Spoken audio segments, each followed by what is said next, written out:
ఓం గం గణేశాయ నమః. దుర్గా గణపతయే నమః. శ్రీమాత్రే నమః.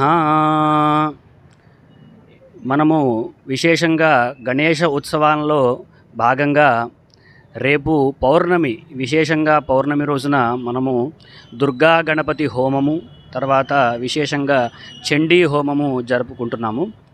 అంటే ఈ కలియుగంలో మనకి రెండు ప్రధానమైన దేవీ దేవతలు ఉన్నారు. కలవు చండీ వినాయకవు, కలవు కపి వినాయకవు అన్నారు.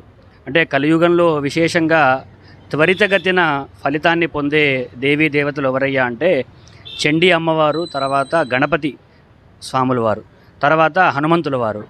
ఈ ముగ్గురిని ఆరాధిస్తే కనుక మనకి శుభాలు త్వరితగతిన మనకి సంప్రాప్తమవుతాయని చెప్పి శాస్త్రం చెబుతోంది.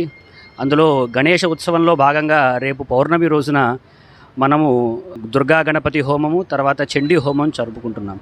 చండీ అంటే మహాకాళి, మహాలక్ష్మి, మహాసరస్వతి స్వరూపిణి చండీ అమ్మవారు.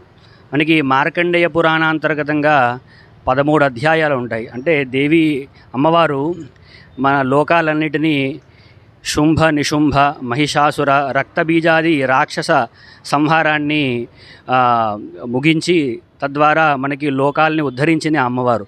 కాబట్టి అమ్మవారు చండీ అని, చాముండి అని చెప్పి పిలుస్తూ ఉంటారు అమ్మవారిని ఆరాధించడం వల్ల ఏమవుతుంది అంటే సర్వాబాధ వినిర్ముక్తో ధనధాన్య సుతాన్విత మనుష్యోమత్ ప్రసాదేన భవిష్యజన సంశయా అనేది అమ్మవారు స్వయంగా పలుకుతుందన్నమాట. నా దేవీ మహాత్మ్యాన్ని, నా చరిత్రని ఎవరైనా పారాయణం చేసినా, హోమం చేసినా నేను వాళ్ళకి సర్వాబాధ వినిర్ముక్తో, సర్వబాధలు, అన్ని బాధల నుంచి వినిర్ముక్తో ధనధాన్య సుతాన్విత అని చెప్పింది అమ్మవారు.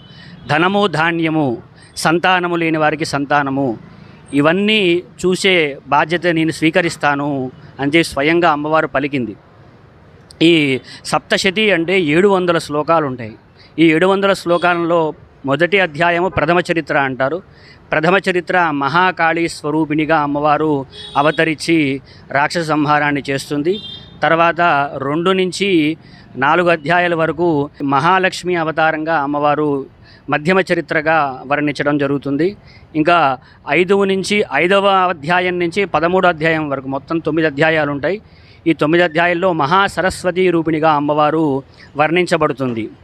కాబట్టి ఈ కలియుగంలో చండీ హోమము కానీ, చండీ పారాయణం చేయడం కానీ విశేషమైన ఫలప్రదం ఉంటుంది.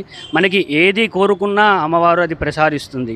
అంటే ఎలాగంటే ఇప్పుడు చిన్న పిల్లవాడు ఉంటాడు, ఏడుస్తూ ఉంటాడు. అది ఎందుకు ఏడుస్తున్నాడో ఎవరికీ తెలియదు. అది అమ్మకొక్కటే తెలుస్తుంది. అమ్మ దగ్గర తీసుకున్న వెంటనే ఆ ఏడుపు ఆపేస్తాడు.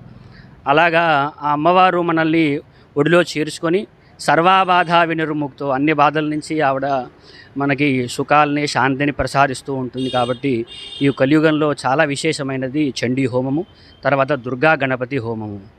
స్వస్తి, నమస్కారం.